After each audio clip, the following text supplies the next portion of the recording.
नमस्कार. आज आपण पाहणार आहोत लोहगड किल्ला.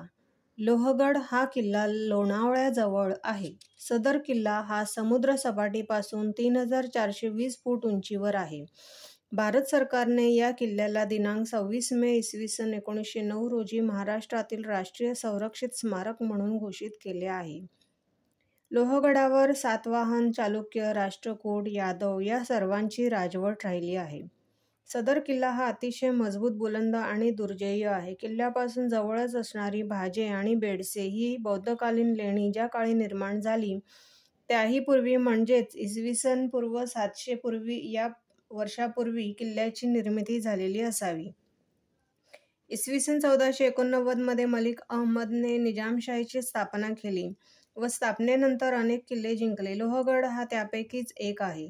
त्यानंतर इसवी 1630 मध्ये हा किल्ला आदिलशाहीत आला.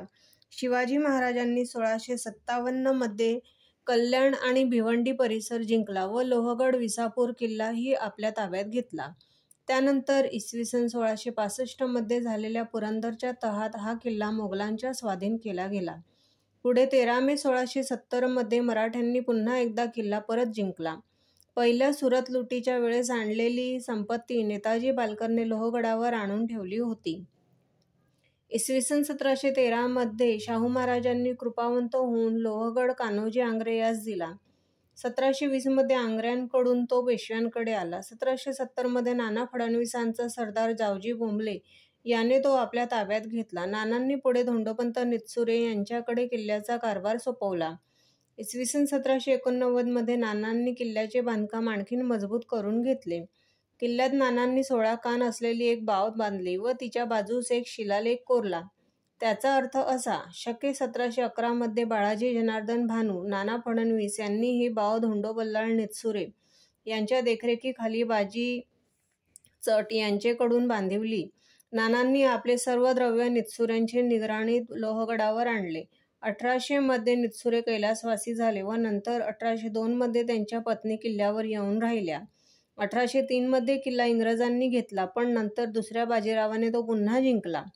गडावरील पाहण्यासारखी ठिकाणे आहेत: गणेश दरवाजा, नारायण दरवाजा, हनुमान दरवाजा, महादरवाजा.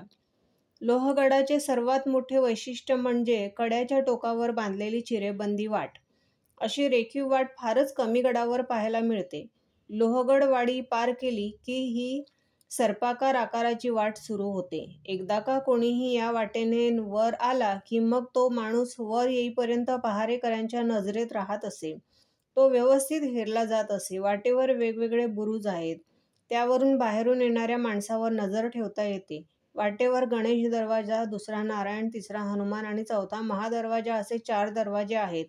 हनुमान दरवाजा जुना आहे. इतर 3 दरवाजे आणि एक उत्तम रेखीव जिना नाना फडणवीस यांनी बांधून घेतला आहे. गडावर कसे पोहोचाल? पुण्याहून अथवा मुंबईहून येथे येत असाल तर लोणावळ्याच्या शेजारच्या मळवली स्थानकावर पॅसेंजर गाडीने किंवा लोकलने उतरावे. तेथून एक्सप्रेस हायवे पार करून भाजे गावातून थेट लोहगडला जाणारी वाट आहे. वाट मोठी आणि प्रशस्त असून तिथून 1.5 तासांच्या चालीनंतर गायमुख खिंडीत येऊन पोहोचले की खिंडीच्या अलीकडेच लोहगडवाडी गाव आहे. खिंडीतून उजवीकडे वळल्यास लोहगडास आणि डावीकडे वळल्यास विसापूर किल्ल्यावर पोहोचता येते. खाण्याची सोय: गडावरती आपण स्वतः जेवणाची सोय करावी अथवा लोहगडवाडीमध्ये जेवणाची सोय होऊ शकते. पाण्याची सोय: शिवमंदिरापासून पुढे एक तळे आहे. तळ्याच्या बाजूला पाण्याचे टाके आहे. गडावरती पाणी पिण्यासाठी ही एकमेव सोय आहे. येथे राहण्यासाठी गडावरती लक्ष्मी कोठी आहे. येथे राहण्याची एकमेव सोय आहे. 35 ते 40 जण येथे आरामात राहू शकतात. असा आहे आपला लोहगड किल्ला.